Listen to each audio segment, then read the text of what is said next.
Hey YouTube, it's Chuck. So it's pretty close to lunchtime and I'm going out for another quick drive on FSDBeta version 11.3.1, which went live this morning. I've got Sid here with me. Say hi, Sid. Hi. Sid and I did a video a while back, kind of a reaction cam video, but we're co-workers here and I figured I'd take him along. Sid, what do you drive? I drive a Model 3 long range. Yeah, and you have FSDBeta also, right? FSDBeta, yeah, of course, he doesn't have 11.3.1, so here we go. And I am going to change my profile to my beta profile. And that beta testing profile sets my speed to no override, and it also takes off my turn signal camera so you can see the full screen here, is why I've got that set up. Once again, that was a nice, easy turn. But Sid, what do you see when you see the screen as compared to your FSD? So very similar, but I see right now like the blue the tracking, that isn't there on mine. That's kind of neat. Do you notice the red's gone? Nope. The red is gone, yeah. Yep. Yeah. See that stop line? Yeah. It just showed up. That's much cleaner, and yep. mine is that light blue line.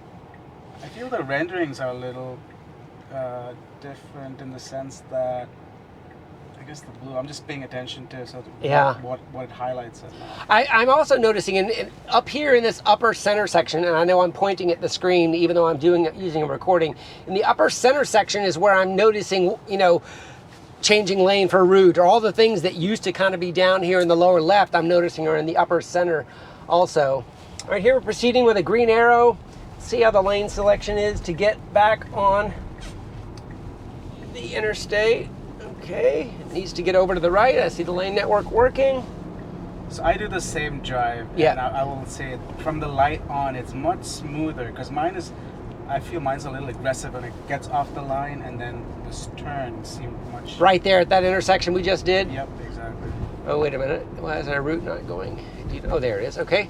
I just wanted to make sure we knew where we're going. So we're basically getting right on I-528, and we're going to jump on 417. So this is going to all be highway miles pretty much that would normally be navigated on autopilot. So on this on-ramp here, the merge, of course, is the first one. And I don't know about you, but navigated on autopilot has had some weird wonkiness on these lanes here in this merge. Let's see how it handles it. All right, we're clear in this left lane. It does need to get over because this is an exit-only lane that it cannot use. So let's see how it chooses to do it. On mine, it would wait till the last minute, so this looks like it is turning over, which is nice. Nice. It really feels like it's easing over slowly in changing lanes there. It had plenty of time. It didn't have to squeeze itself in. Now this lane will work, but I think there's also some construction coming up too. But yeah, one of the things I'm definitely noticing is they've taken away the red road boundary markings that used to define what I thought was drivable space, and I'm doing air quotes there, and now it's just kind of got the yellow and the whites, and then the different shades of gray to represent. Here's a merge. This is a merge where on navigating autopilot it would get really snake wakey and not know where to go. I'm not feeling that at all right now. I'm not seeing it use a blinker for the merge though. Did you see a blinker at all? No. So it did just kind of assume the lane, but it is hugging to the right though. But it hugged to the right. Yeah. Whereas before it would try to find the center of the new wider lane. Now here we have a car merging in front of us. He's got his blinker on. Plenty of room for him, so I don't think it's going to react at all. Now, here's another thing. Navigator on autopilot does not like being near cones. Sometimes it'll say changing lane away from cones. Sometimes it'll just kind of do what it can. We've got kind of cones on both sides here. They're actually barrels, but being rendered as cones. And if you look carefully, you got a combination of the rendering of the cones and the little occupancy network blob sort of symbology that's representing different things it's seeing. But it's almost like the barrels are kind of being represented as the little gray blobs and it's throwing a cone on top of it. Yeah. Has it always been this way? But it looks like on yours, the other side of the highway is, oh, I guess it was not being prioritized in terms of rendering. It's like grayed out. Yeah, this is all new. It tries to render it, but obviously I think they've stopped trying so hard, it looks like, on this version. All right, we got a blinker, and we should be coming over here, and this is the lane to be in. Yeah, it did it a little late. Did you think that was late? A little, yeah. I was What was late, though? The blinker, because we were in the okay lane. True. It's that anticipation of, is it going to do it or not? Especially as a safety driver. Yeah. Do you notice this deceleration being rendered on the stripe? I like it a lot. Yeah. You know, up here in the upper left-hand corner of the screen, we also have black acceleration and green regen. It'll be interesting to see, see the green regen and that deceleration being used at the same time.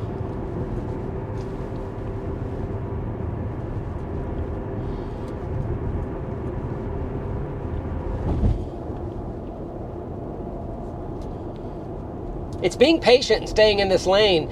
I don't know if, I would say 100% of the time before, if it would have been impatient staying in this lane with these slower cars or go around. And there's a car that is impatient and he's going around me to the right. And I do want to highlight I am still seeing ultrasonic sensor indications on the screen occasionally, so they are still using ultrasonics if you have them. Of course, every car coming off the line now does not have ultrasonics. All right, here's our next merge. See if it does a lane change with the blinker here. It might not. It can stay in this lane. It doesn't have to jump out. One of the big improvements I know that we have with single stack that we didn't have with Navigate and Autopilot, and Sid, I don't know if you ever encountered this, Navigate and Autopilot will not cross a solid white line. And in sometimes highway merges and intersections, if the transportation department has put a solid white line, Navigate and Autopilot treated it as an absolute, whereas city streets would cross a white line. So I think that will be an interesting thing to notice here. I don't know if we'll have one on this drive or not. Yeah, so it chose this lane, even though it's not an exit only here. I feel like all of my NOA drives got over into this middle or left lane. Yeah. It may have been due to traffic, but okay, so we got just a couple more exits, and we're going to jump off and then reset and then head back.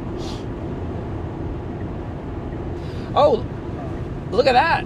Interesting. Do you think it had anything to do with that car? I think so, actually. Because mine never wants to stay on the rightmost lane. But it hung out on that. Okay, that we'll have to see that more than once to see if that was the reason, whether or not. Obviously, being in that rightmost lane with this merge is another disadvantage. So maybe it was getting out of that rightmost lane for these cars to be able to merge easier.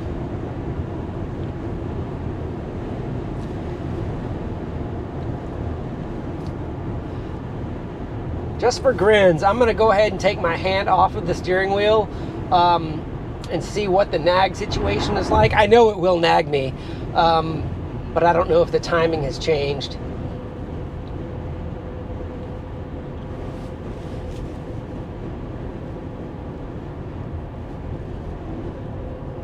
A little bit of a decel there for that car. Changing lanes to follow route. Now look, it's changing lanes, and I didn't even have to touch the steering wheel. I know in NOA, my hand had to be, okay, there's a slight turning force on the steering wheel there, so I'm going ahead and give it a tug again. It felt a little longer though. It does, yeah. And it definitely changed the lane without my hand on the wheel. Yeah, I wonder if it didn't have that lane change, would that nag not have come? That would have been. Yeah. Okay, so it's appropriately getting over into the right lane in plenty of time. I really like the little notification of why it's doing that. Up in this location, because it used to only be down here. Yeah. I don't know. It got us here pretty good. It was a really smooth. I mean, obviously, we'll go. We put a Publix in here, so we'll just go over to Publix and let it do its thing, and then we'll reset back and see how it does.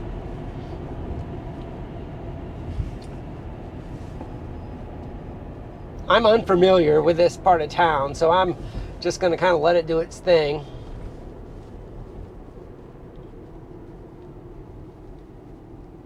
All right, we got a green right arrow, so it's got full rights to go. Is it going to stop? it didn't need to, but it really, it kind of acted like it treated it almost like a stop and go, but it had a green arrow there. I didn't look at the screen to see if it was rendering a green or not. It probably was, though. What other sort of things do we have on the screen here? Tapping, same sort of things, tapping.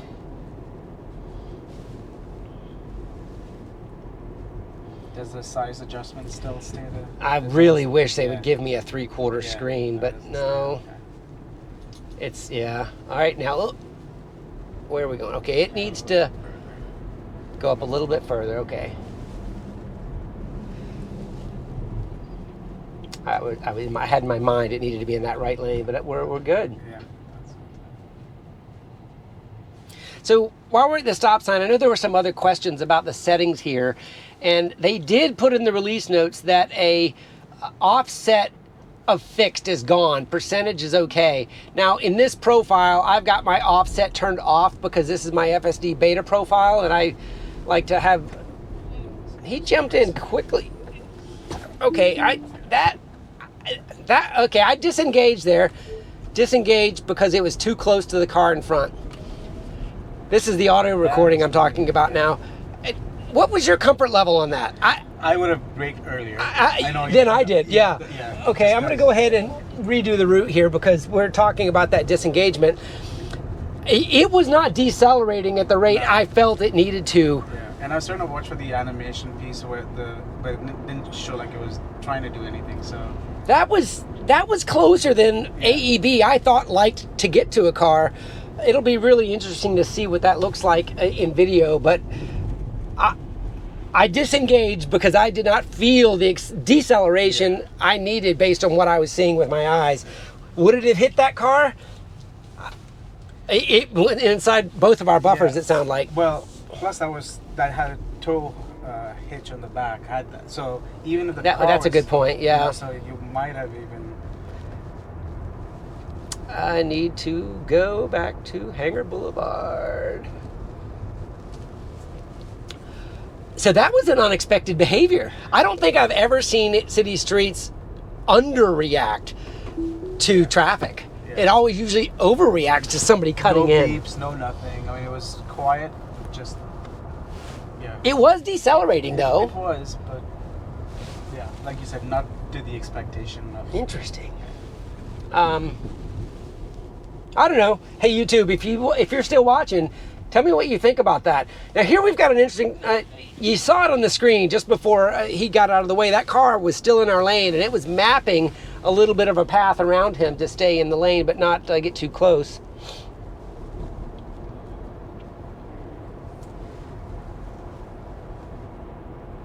So back to the voice annotation thing, I've only used it a few times today, and for anyone asking questions, if I hit my voice right now, it's just going to do the regular voice stuff. That little notice has to be there, I've learned, in order to attach the annotation to the disengagement. So if you are driving FSD 11.3 here in the near future, you know, kind of just if that's, let me see if it does the same thing here with that deceleration. Okay, a little bit different. Just tap the button when that's available. If you miss it, I think you miss it. I don't think you can attach it later. All right, so we have a green arrow here. It's getting into the left lane. Is it gonna, now this is where I would have gone for a little bit quicker to make the green light, but the car did just fine there in waiting. So the renderings here, these street lights look a little different to me. It's like they got a little fuzzier and pinker or something. I don't know. Are there arrows in there too? Do you see arrows? I think I do. Yeah, maybe. Yeah. I see arrows inside of the lights. Yeah. Oh, yeah. Yeah, you can see those. Yeah. They look like they're rendered pretty accurately too. You probably can't see through the GoPro, but they are staggered almost exactly like that.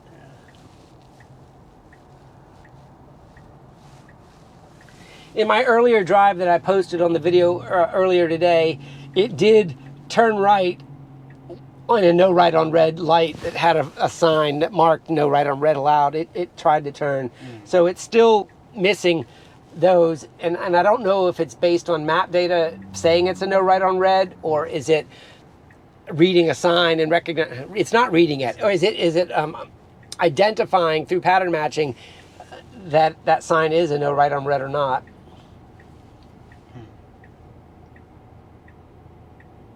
Yeah, definitely the colors are definitely different, right? Dark red and that. I do know that there's a subtle difference between the fuzziness and the others, as it has identified those as controlling, but it just looks different than the last one. I know the previous version had some other differences too. Okay, there's our green. See how they're kind of fuzzy and glowy?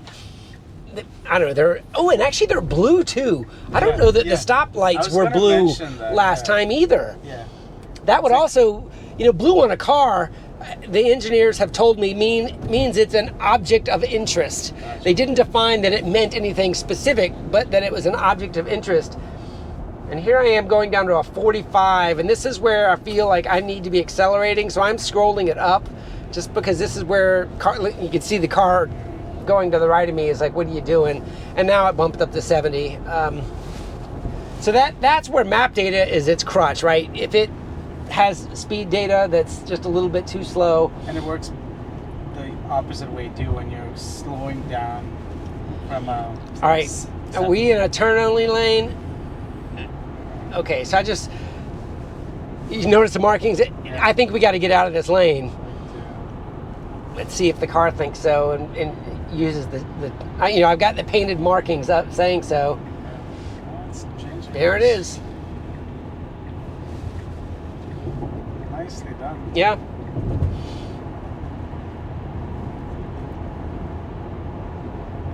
Very human-like. I probably wouldn't have turned back there either. I'd have waited. Yeah, and not knowing the distance I had to get out of the lane, when I start seeing the paint on the road, I start thinking about getting over. When you're a little bit more local and you know how much time you have that benefit.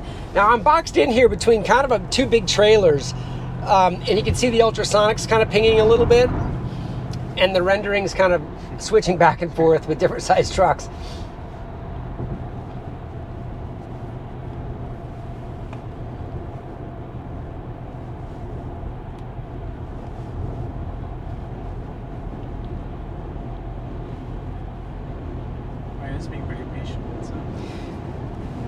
Yeah, even because especially below the set speed, it wasn't trying to get out of this lane or do anything like that.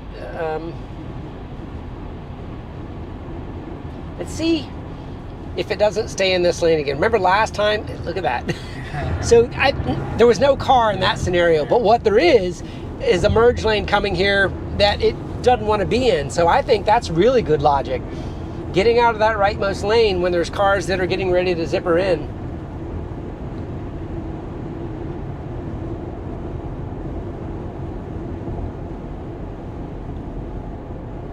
From your old videos, how far did you say it can look to know where with the cameras? Yeah.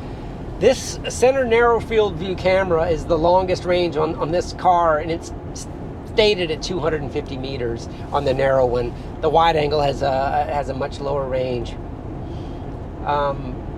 So it's a combination of map data knowing there's an intersection and then vision of the objects around it. And sometimes you can play the game and count cars ahead of you and count cars that are rendered, and you can that's sort what of. I was wondering. That's exactly what I was wondering. Is that furthest car that's being rendered as far as it can see, or is only showing that because that's how much you need to see? And obviously, only the software engineers would truly be able to answer that. If we're treating the visualization as its true limitation, then that's our speculation. All right, so this one, there are two right turn lanes, but the left one is actually the better one to be in because the right one ends up having to merge, and it looks like it's staying in this lane. So I did this about this morning. So this is exactly what mine did too. There was more traffic. So let's see what happens here, because it'll eventually sort of merge.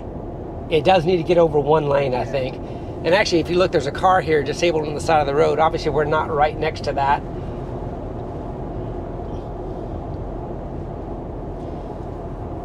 I would love to see some emergency vehicles and see if it has any new responses to that, but we may not get that. I don't know. Obviously there's some nuances we're going to learn about this new version, but it feels really smooth doing the maneuvers that we've seen it do. The one thing I'm most uncomfortable about this specific drive is that one disengagement with the deceleration with that truck right in front that I can't quite put together in my head. I know that in the previous version, had I been driving by myself, AEB would have been flashing and more yelling at me in that scenario. Yeah. So That's what I was surprised. for the car not to have reacted in the same way means maybe there's some different logic in there.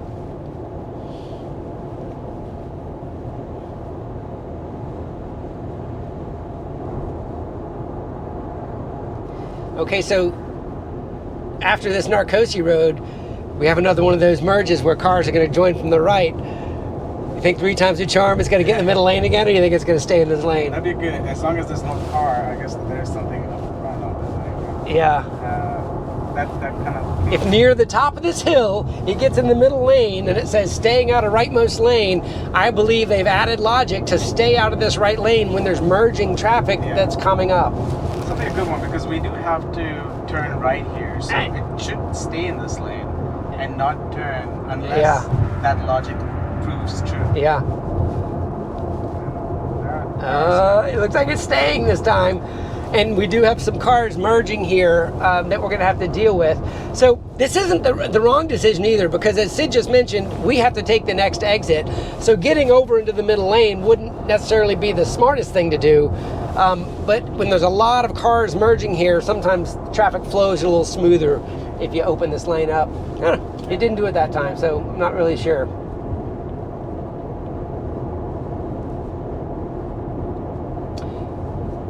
I do think I'm gonna, after 2 drives, I'm gonna say lane selection feels better, for sure. And it's being nice and patient here, going well below the set speed, because we're taking this next exit, which means it's doing exactly the right call here, not getting itself in trouble. Blinkers on.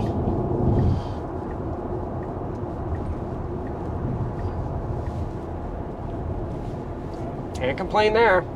Now, right about here is where it would switch to the old FSD City Streets on the previous version. And as you can see, the visualization is staying exactly the same. Nothing's changing.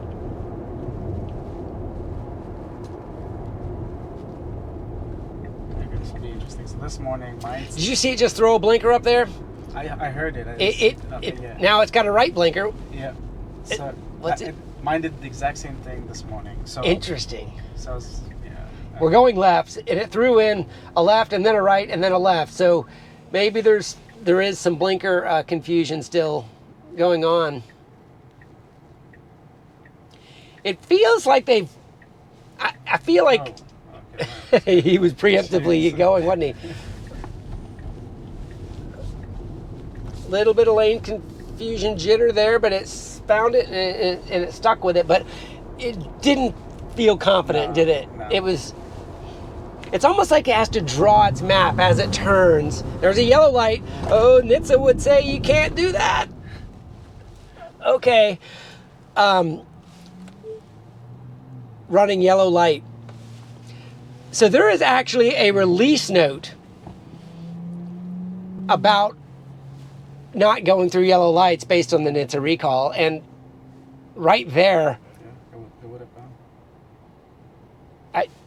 Don't you think the right decision there would have been to have stopped no matter what? I mean, it was a long yellow. Sure. And we weren't going very fast. And we weren't going very fast, so it wasn't like, oh my gosh, I'm going too fast to stop by that light. Sped up, I would have felt more confident, but because it's kept its speed limit. But, I mean, I want you pull it up right here. Go to the release notes while I'm finishing this drive here, and software release notes, can you pull that up?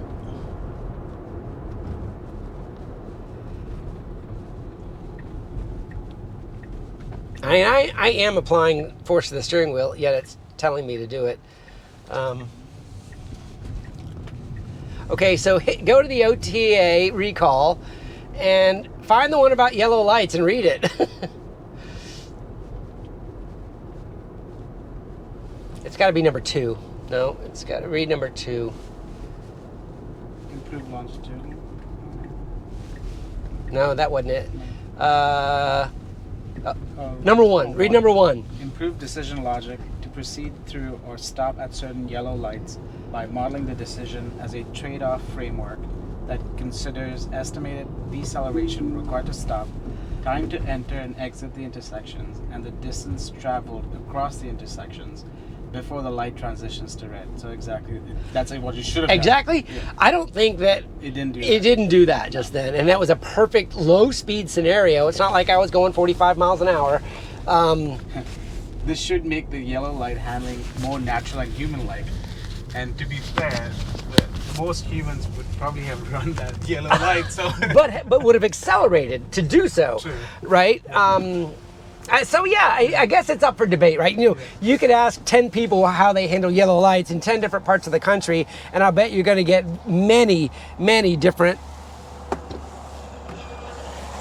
answers, and especially based on cars behind you. Like, I know a lot of people are worried about hitting the brakes for a yellow light because they think the car behind them wants to make it too. So you just got to make those decisions, I guess. Well, that was kind of interesting. So we got to see 2 things that I kind of surprised us both. That yellow light there at the end, and then we were able to directly address that to a release note. And then the unusually close braking distance that made me disengage. And I disengaged 10 out of 10 times in that scenario, unless it was just too close. So maybe there was some logic in there that we need to understand, and maybe looking at the video, we'll see something also that maybe we didn't see while we were driving. Yeah, I do seem to have an applied turning force nag that is stuck here. I don't know if I hit end trip, does that change anything? No, it doesn't. So sometimes these little notifications kind of get stuck occasionally. Now, granted, that happened while I was pulling up the settings screen and a few other things, and it may have just glitched there a little bit. But I want to, one last thing, Sid. How is your auto park working? Do you see the P anymore on your version? It's not consistent. I tried this at a supercharger yesterday, and it did show up, but there were 2 cars, and there was a spot in between. Yeah. If it was all empty, I don't know if it would have found that P, which... I'm getting the P now, and this morning I got the P, so let's just see what it does. I am in reverse. I am hitting start. I kind of put it in a weird spot. To me, this morning, it felt faster and more confident. What do you think? I mean, it's doing a good job, so I wouldn't say it doesn't feel like it's not confident. It felt faster to me. Oh, is this new? This little steering wheel in the lower left? Oh, wow, I haven't seen that before. What is that? Oh, that's part of your hold pressure. Oh, it's just that. Why is it showing there? That's interesting. Oh, look at it. It's like tweaking it. It's like doing... I don't think I've ever seen it do 3. That's funny. It's like, no, I'm not happy with the way I parked. Let's just see what it keeps doing. All right. Yeah, it really was not happy with it. Yeah. It feels much quicker on these, and I've never seen it do 3 corrections. Yeah, I haven't seen that either. Unless it was like 4B. I think Auto Park is better. To me, it is a little further. It could have gone further back a little bit. You know, but what it did, and I'll just pull this up. It stopped right at the curb. Okay. So in this situation, the curb actually allows us to back up a little bit more, and this is me backing up manually so that our charging cords are a little closer. And there I am. Mm-hmm. Well, anyway, hey, Sid, thanks for coming along with me. This was a great drive. I mean, learned a couple things, but I think we're also learning 11.3.1's nuances, too. Yeah, that's the little circle part. Yeah, so we're stuck there. That little glitch is stuck there. All right, have a great day. Excellent. Hey, YouTube. Got a little bonus round here for you. If you're watching the video to the end of this video anyway, you deserve this. So look, you hit the settings button, and we were just playing around in this service menu. There's a new button here. There's a bunch of new buttons, it looks like, but there's this camera preview one, and I'm just going to tap that. Live stream is not saved or transmitted, and then look what comes up. You got a preview of your interior camera. That was great. Have a great day.